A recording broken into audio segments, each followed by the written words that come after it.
Shalom Ubracha, nous retenons avec la quatrième Mishnah du deuxième Pérec. La Mishnah nous enseigne, toujours pendant Chol HaMoed, El Lokrim Batim, on ne pourra pas faire un achat d'une maison, d'avadim, d'esclaves, behema, d'une bête, ella letzorech hamoed, sauf si c'est pour le besoin de la fête. C'est-à-dire que si on en a besoin, donc d'une maison pour y habiter, d'un esclave pour le servir, d'une bête pour l'égorger, on a le droit même de les acheter pendant Chol HaMoed.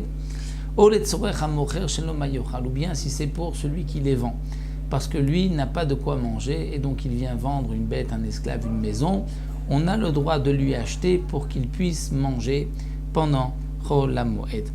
La Mishnah poursuit, on ne pourra pas faire des déménagements, c'est-à-dire d'enlever des ustensiles d'une maison à une autre, de la récolte à une maison à une autre, si une maison est loin de l'autre, parce que c'est une tira, une fatigue pendant Chol HaMoed qui est interdite. Un dérangement particulier pour Chol HaMoed. Aval mefani ou les chatzero. Les chachamim ont permis de faire sortir quelque chose de la maison vers la cour, puisque là il n'y a pas un grand dérangement. En mevim kelim betauman. On n'a pas le droit non plus de prendre des kelim, c'est-à-dire des ustensiles. On va parler ici d'habits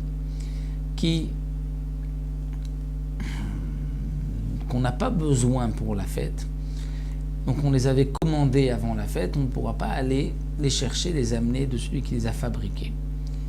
Bien sûr, le Barthénoura précise, si c'est quelque chose qu'on a besoin pour la fête, aussi bien donc des coussins, des draps, ou même des ustensiles, des verres ou des assiettes pour manger, là c'est permis. Vim choshesh lahem, et même dans le cas où ce n'était pas pour les besoins de la fête, mais il y a une crainte que si on les laisse là-bas chez l'artisan, chez celui qui les a fabriqués, ils risquent d'être volés. Donc là, mefanam lechatzer acheret. On a le droit de les faire sortir et de les mettre dans une autre cour. Donc pourquoi? Puisque là, il y a une crainte que peut-être ceci va être volé.